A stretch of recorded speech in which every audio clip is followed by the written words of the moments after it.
انت عمرك سألت نفسك ازاي في ناس بتدخل السوق قبل الانفجار الكبير وبيشتروا من تحت وبيبيعوا من فوق؟ السر مش صدفة، السر واحد اسمه ريتشارد وايكوف. تعال اقولك ازاي الراجل ده بطريقة غير طبيعية وغير طريقة تفكيرنا تماما عن التداول. وبالمناسبة ده الاساس العلمي والعملي اللي اتبنى عليه اي سي تي. تمام. اول حاجة، ريتشارد وايكوف ده اتولد سنة 73 1873 في امريكا، وبدأ حياته المهنية يعني بص من تحت حرفيا يعني. وعنده حوالي 15 سنة كده كان كاتب الاسعار بتاعت الشركات الوساطة، يعني كان مجرد موظف بيكتب الاسعار بس، ده لسه وعنده 15 سنة. بس المميز ان هو كان ذكي جدا، يعني ذكي ومن النوع اللي هو ايه، عنده فضول وبيحب يسأل ياما بطريقة مش طبيعية حرفيا. بس كل ده عشان يفهم السوق. وطبعا واحد بالذكاء ده ومن سن صغير وهو في السوق كان بيترقى بسرعة بطريقة محدش يتخيلها، لحد بقى مدير شركة الوساطة بنفسه وعنده كام 25 سنة بس. تمام. يعني وايكوف ما كانش متداول او مدير شركة وساطة بس، لا ده كان محرر ومؤسس لمجلة المعروفة دلوقتي وول ستريت، واحدة من أول المجالات اللي كانت بتتكلم عن التحليل السوق وبيعلم الناس ازاي يتداولوا بشكل احترافي. وكان دايما بيركز على فكرة واحدة: افهم السوق من خلال الحركة من خلال اللي بيحركه، يعني الحيتان بمعنى أصح. تمام. مش بقى من خلال مؤشرات أو تحليل فني أو أي حاجة. تمام. وايكوف اكتشف نظريته أو اللي هو الطريقة اللي كان بيحلل بيها من خلال نمط زي البرايس اكشن كده، بس مش حركة مثلث بسيطة، لأ. كان بس وايكوف يعني اكتشف النمط ده من حركة صناع السوق على المدى البعيد، زي ما انت شايف الرسمة اللي قدامك دي كلها. وايكوف اكتشف السوق منها وحطها الرسمة دي، بقت الثابتة في دماغه. تمام. يعني انت لو جيت تبص لها، انا بس هتكلم كلمة بسيطة كده. لو جيت تبص شايف البي سي واليو تي، يعني شايف الاتنين دول. انت مايكل دلوقتي شرحهم لك بان هم ايه، بان هم سحب السيولة، ان السوق بيسحب السيوله. انت لو اتعاملت في كل تشوك، حركه تشوك او بريك ستراكشر او سحب السيوله بطريقه وايكوف، صدقني ارقامك وارباحك في التداول هتختلف بطريقه انت ما تتخيلهاش. لازم تكون حاطط الصوره ديت قدامك كده، وان اللي تشوك اللي حصل ايه اللي حصل فيه وليه حصل والمناطق المعينه اللي عنده. فعشان كده بقول لك ده الاساس العلمي والعملي ان نظريه اي سي تي. تمام. ومن هنا بدأت نظرية وايكوف من خلال الشكل والرسمة اللي قدامك دي عن عمليات السوق، واللي هي بتبقى 3 مراحل، واللي طبعا انت اكيد عارفهم: الاكيوميليشن اللي هو صانع السوق بيبدأ يشتري بس بهدوء. تمام. وركز تحت الكلمة دي: بيشتري والناس خايفة. يعني ايه؟ يعني انت خايف تشتري، هو بيخش يشتري ويحط بداية الترند الصاعد. تمام. بعد كده دي النظريه الاولى، اسف، المرحله الاولى، وهي الاكيوميليشن او التجميع. بعد كده المارك اب، وده ان السعر بدا يطلع وبدا الناس تتفرج على صعود السعر، وبدا ان في ناس تتشجع ان هي تشتري. بعد كده التصريف، وصناع السوق بيبيعوا للناس اللي دخلت متاخر. تمام. زي اللي حصل لما البيتكوين وصل لل60,000 في نهاية سنة 2021. وبعدها المرحلة الأخيرة، وديت يعني تكمل المرحلة الثالثة، وهي الماركت داون، وإن السوق بيبتدي حرفيا في الانهيار أو بيكون انهار تماما. بص، نظرية وايكوف بشكل بسيط معتمدة على 5 قوانين رئيسية. أنا طبعا حاطط الصورة قدامك وهشرح، وخليك معايا للآخر لأن هيكون فيه أمثلة عملية. أنا بس حاطط الصورة عشان عايز مخك وهو سامعني يكون بيتفرج على الصورة دي ومرسومة من جوه. تمام. ال5 قوانين بتوعنا هم: قانون العرض والطلب، وده لما السعر بيبدأ يطلع او يعني الطلب بيزيد عليه، وبينزل لما العرض يزيد. تمام. ده قانون. وبعد كده عندك القانون التاني: السبب والنتيجة، وهو كل حركة في السوق ليها سبب، والتجميع هو السبب والمارك اب هو النتيجة. تمام.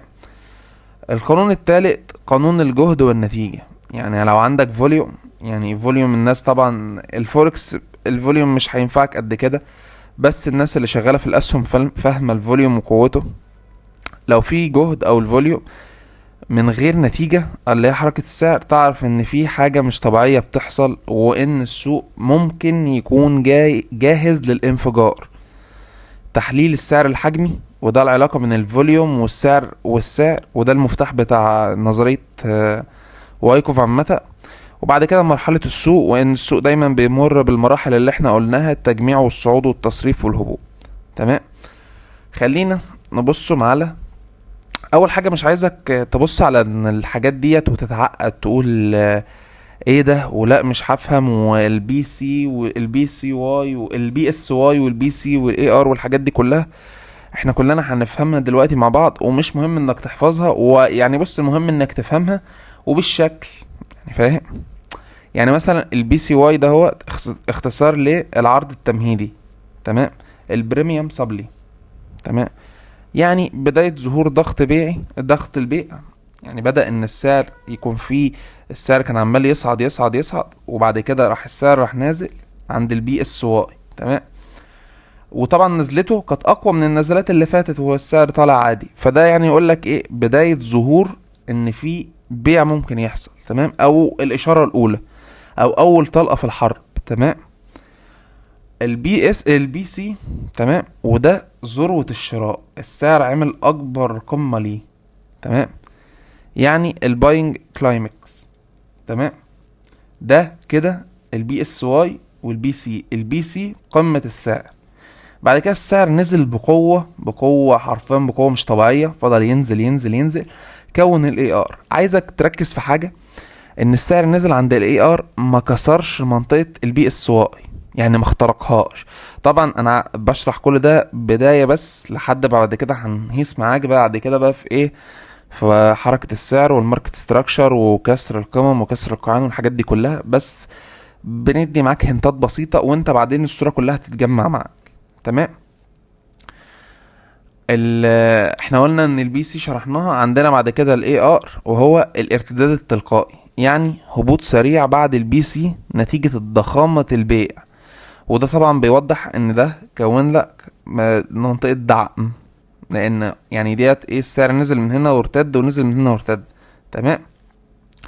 بعد كده السعر عمل الاس تي وهو السكندري تيست، يعني الاختبار التاني او الثانوي.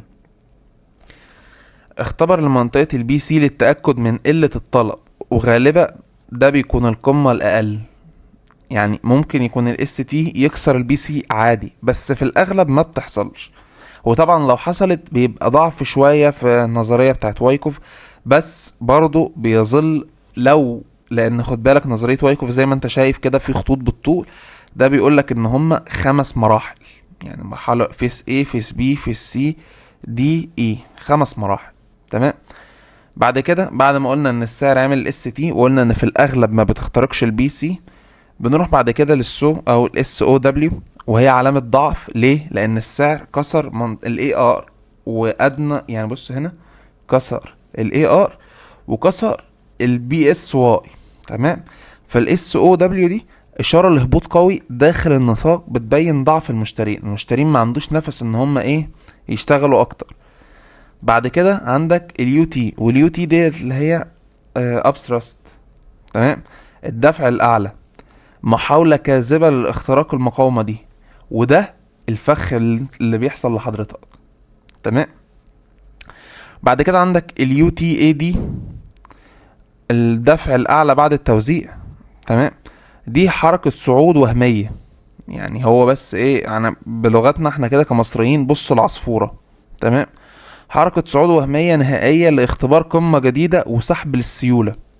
خدت بالك؟ سحب للسيولة اللي مايكل بنى عليها الاي سي تي كله. تمام. بعد ما اللي حصل عند اليو تي اي دي، بعد كده السعر راح نازل ليه ال بي اس واي. تمام. اللاست بوينت اوف سابلي، اخر نقطة للعرض، اخر قمة قبل الانهيار، بتدل على فشل السعر في الحفاظ على الاتجاه الصاعد. لان خد بالك ال بي اس واي دي بص كسرت كل القيعان دي، انا طبعا هنشرح كل ده هو عملي دلوقتي، وراحت كسرة دي كمان. تمام. حتى هي من كسرة للقيعان دي والنزول بقوة دي تقول لك خلاص ان السعر بيودع. تمام.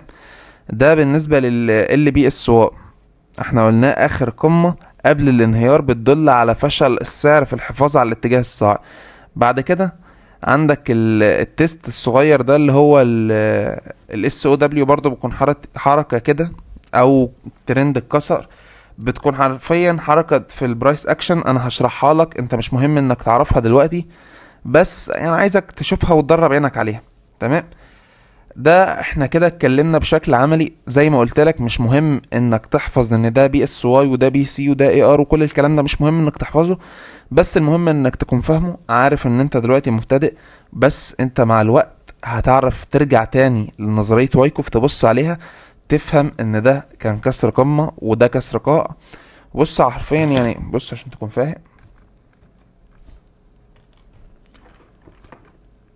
ده احنا قلنا ده التصريف، ده هنا الصعود بتاعنا في وايكوف. تمام. تجميع للصعود اللي هينفجر. برضه هو البي اس ديت هي البي اس واي، والاي ار والاس سي ده هي بدل القمة هتبقى القاع. تمام. كله هو مفيش حاجة اختلفت، نفس كل حاجة. تمام. انا مش عايز اشرحها عشان الموضوع ما يكونش ممل عليك. اعتقد ان ده وقت انك تشوفها في العملي. بص هنا، ده البيتكوين. انا طبعا كنت مجهز المثال. تمام.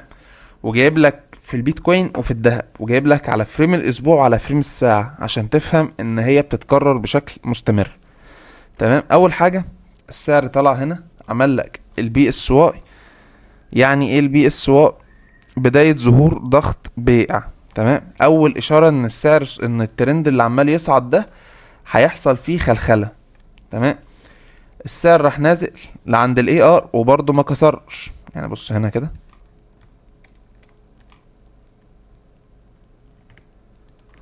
على تعرف بعد كده ان الكسر بنعتمدوه بالاغلاق يعني، بس تقريبا ما كسرش.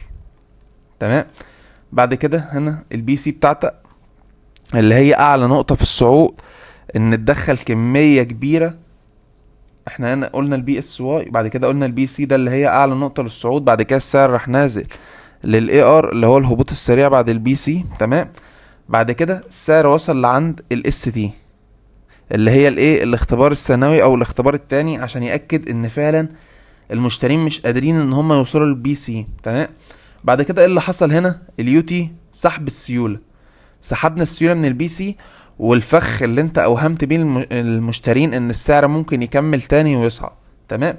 ده احنا كده في المرحلة الاولى. المرحلة التانية اللي حصل فيها الفخ وان السعر نزل بسرعة، ده ال بي اس واي. ده اللي احنا قلنا هيبقى البرايس اكشن او رسمة الترند اللي انت هتعتمد فيها بكسرها ان السعر هينهار.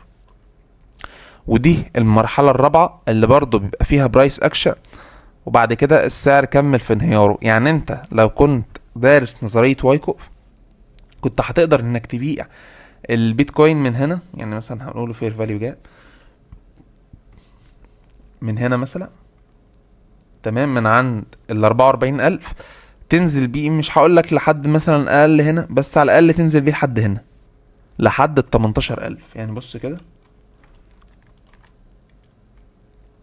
انت متخيل ان انت كنت تقدر تعمل حوالي 60% او بالظبط 59.40%، 59.5% في صفقة زي دي؟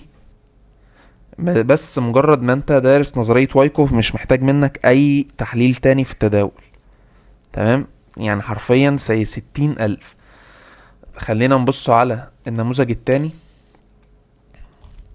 بص، ده الدهب. ثواني، على فيلم الساعة زي ما قلت لك انا طبعا مجهز كل حاجة من دي، عشان مش لسه هقعد ارسم لك وانت معايا. اصلا وقت الفيديو احنا داخلين في الربع ساعة دلوقتي. بص هنا برضو عن الصعود، السعر راح نازل هنا البي اس واي اللي احنا قلناه ان الاختبار او الترند الهابط بدأ يحصل فيه ضعف ويكون فيه شراء هنا. بعد كده راح منهار تاني. بعد كده السعر راح عامل الاي ار الاختبار بتاعه. بعد كده راح نازل، راح مكمل وكسر دي. بعد كده راح نازل بقوة ساحب السيولة دي كلها. طبعا انت بعد كده هتعرف اللي تشك، وهتعرف ان انت مش محتاج تكون حافظ كل دي، بس برضو لازم تكون عارفها. بعد ما السعر ما نزل لهنا، طبعا احنا كده دخلنا في المرحلة التانية هنا. بعد كده دي المرحلة التالتة بتاعتك، الرابعة والخامسة، ان السعر كمل فيها الصعود اهو. نازل هنا اي نعم، نزل زيادة عن اللزوم. طبعا ممكن دي كلها بدل ما يكون ده الاس او اس ممكن بيبقى كل ده عادي، لان انت ما انتش شايف ان هو ليه فترة. بس عامة لازم هيحصل زي ترند هابط شوية، بعد كده السعر يكمل في الصعود بتاعه. تمام. عارف انك لسه في البداية وعارف كل حاجة. نظرية وايكوف مش اللي هتعتمد عليها بشكل كامل، انت هتعتمد على التشوك والبريك ستراكشر بس من مناطق معينة. اما نظرية وايكوف ملهاش مناطق معينة. فبصراحة يعني ده يعني مش انجاز، بس النقطة الحسنة اللي اي سي تي عملها وهي انك بتبقى حرفيا متوقع مكان الاختبار ومكان اللي السيولة هتاخده. يعني انت مثلا بتكون عارف الاس تي دي. يعني مثلا هقول لك على حاجة، في وايكو انت بتكون داخل السعر من هنا، تمام، وبيبقى ستوبك اهو ماشي، ومثلا بالتارجت هنا السيولة دي كده اهو بالظبط. ثواني. مع مايكل بقى انت بتكون داخل مثلا من هنا، بص كده، وبرضه ستوبك هنا وبالتارجت نفس الهدف، فاهم؟ فده بالنسبه لمايكل واي سي تي. فبرضه يعني ما تفكرش ان مايكل ما عملش حاجه، لا هو عمل حق يتقال، تمام. مش يعني مش هناكله عن الراجل حقه. وديت نهايه حلقتنا. متنساش تبقى تعمل لايك وسبسكرايب للقناه. لو عندك اي سؤال يا ريت تبقى تقوله، واشوف وشكوا على خير ان شاء الله في فيديوهات جاي. مع السلامه.